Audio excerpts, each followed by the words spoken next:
Hello myself doctor Priyanka, welcome back to my channel. और आज का हमारा टॉपिक रहेगा एट्रीशन ऑफ टूथ पे। काफ़ी लोगों के आपने देखा होगा जिनके दांत घिस गए हैं, घिस के छोटे हो गए हैं। काफ़ी लोगों को उस दांतों में झंझनाहट होती है, कुछ लोगों को उसमें पेन भी होता है और कई लोगों को वो दांत देखने में भी अच्छे नहीं लगते हैं। तो आज के इस वीडियो में जो हम टॉपिक कवर करने वाले हैं वो है दांत घिसने का कारण क्या है, किस वजह से हमारे दांत घिसते हैं। हमारे जो दांत घिस गए हैं और हम चाहते हैं कि वो आगे और ना घिसें और उसी स्टेज पर रुक जाए, तो उसके लिए हम क्या कर सकते हैं। अगर दांत घिस गए हैं तो उसका इलाज क्या हमारे पास अवेलेबल है, उसके लिए ट्रीटमेंट क्या है कि दांत पहले जैसे हो जाएं या पेन वगैरह ये सब बंद हो जाएं। तो आज के इस वीडियो में हम आपसे जो टॉपिक डिस्कस करने वाले हैं ये तीनों टॉपिक्स हैं। अगर आप हमारे चैनल पे नए हैं तो प्लीज़ चैनल को सब्सक्राइब कर दीजिए और बेल आइकन बटन ऑन करना ना भूलें। तो आइए इसी के साथ हम स्टार्ट करते हैं। एट्रीशन। एट्रीशन क्या होता है? एट्रीशन होता है जब एक दांत से दूसरा दांत घिसता है, घिस के जब उनकी ऊपर की लेयर हट जाती है तो इसी को हम लोग कहते हैं एट्रीशन। एट्रीशन की जो प्रॉब्लम होती है वो क्यों होती है? काफ़ी लोगों को प्रॉब्लम होती है, काफ़ी लोग स्ट्रेस में रहते हैं, टेंशन में रहते हैं, जिसकी वजह से उनको पता नहीं चलता और अनजाने में वो दांत घिसते रहते हैं। कुछ लोग ऐसे भी होते हैं जो रात को सोते समय दांत घिसते हैं, जिनका उन्हें पता नहीं रहता और दांत घिस के एकदम एट्रेटेड हो जाते हैं। अब काफ़ी लोगों को ये रहता है कि काफ़ी लोगों को गुस्सा आता है या फिर बार बार दांतों को क्लिंच करने की यानी चबाने की आदत होती है, जिसकी वजह से क्या होता है, दांत घिस जाते हैं। कुछ लोगों के साथ क्या होता है कि उन्होंने कोई दांत निकलवाया है और वहाँ पे नकली दांत नहीं लगवाए हैं, तो जिसकी वजह से जो दांत है वो सुप्रा इरप्ट हो जाता है और उसके बाद में वो एट्रीट होना स्टार्ट हो जाता है, यानी एट्रीजन उस जगह का हो जाता है। कई बार आपने कैपिंग लगवाई है, वो ढंग से सेट नहीं हो रही है, तो उसकी वजह से भी एट्रीजन हो सकता है। कई बार आपने फिलिंग करवाई है, वो ढंग से सेट नहीं हुआ है, तो उसकी वजह से भी आपको एट्रीजन हो सकता है। जानते हैं कि दांत घिसने की वजह से क्या क्या प्रॉब्लम आ सकती है। तो इसमें पहली प्रॉब्लम है कि कुछ लोगों को झंझनाहट हो सकती है, ठंडा गर्म लग सकता है।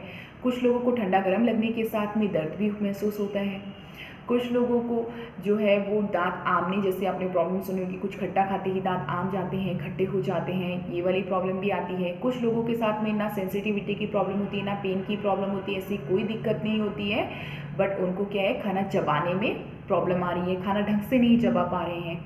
कुछ लोगों के साथ कोई प्रॉब्लम नहीं है, बट उनको क्या है कि अपने जो घिसे हुए जो छोटे दिख रहे हैं दांत, उनको देखने में दिक्कत आ रही है, उनको वो देखने में अच्छे नहीं लग रहे हैं, तो इस वजह से वो अपना इलाज करवाना चाहते हैं। अब हम बात करते हैं कि आपके दांत घिस गए हैं, उसके बाद आप ये चाहते हैं कि हमारे दांत आगे और ना घिसें और इसी स्टेज पे हमारे जो दांत हैं वो घिसना रुक जाएं। तो इसके लिए आप क्या कर सकते हैं? प्रिवेंशन लेते हैं, वो लेते हैं नाइट गार्ड का। अब नाइट गार्ड कैसे बनता है? नाइट गार्ड बनता है कि जब आप डेंटिस्ट के पास जाते हैं तो डेंटिस्ट क्या होता है, आपके दांतों का नाप लेता है और उसी नाप के हिसाब से आपका नाइट गार्ड बनाता है। नाइट गार्ड जब बन के आता है तो वो आपको क्या है, रात में पहनना पड़ता है, जिसकी वजह से क्या है कि दांत जो घिसने की टेंडेंसी है, आपके दोनों दांत आपस में मिलेंगे नहीं तो वो घिसेंगे नहीं और आपके जो दांत घिस रहे थे वो उसी स्टेज पे रुक जाएंगे और आपके जो है आगे दांत घिसने की प्रॉब्लम नहीं आएगी और हम जो दांतों को उसी जगह पे सेव कर लेंगे, यानी उसी जगह हम उन दांतों को बचा सकते हैं। अब हम बात करते हैं जिनके दांत काफ़ी ज़्यादा घिस गए हैं, जिनको प्रॉब्लम आ रही है, उनके लिए ट्रीटमेंट क्या है, क्या इलाज उनको करवाना चाहिए।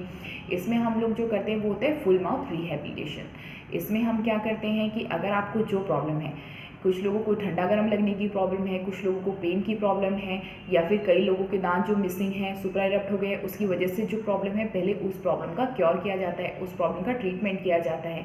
अगर पेन हो रहा है तो दांतों में आरसीटी की जाती है।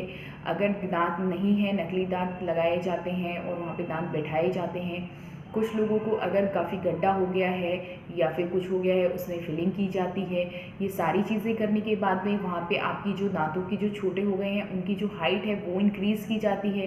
बट हाइट भी इंक्रीज़ आपकी मसल्स को, यहाँ पे जो टीएमजे जॉइंट होता है उसको देखते हुए जितनी हमें फ्री स्पेस मिलती है या जितनी हमें स्पेस मिलती है उसके अकॉर्डिंग, ये हर पेशेंट का अलग अलग डिपेंड करता है, तो उसके अकॉर्डिंग हम जो उनकी दांतों की हाइट थोड़ी इंक्रीज़ करते हैं कैपिंग की हेल्प से, और हम जो उनके दांतों का फुल कंप्लीट ट्रीटमेंट कर देते हैं। तो ये डिपेंड करता है, ये ट्रीटमेंट जो है वो हर पेशेंट का अलग अलग होता है।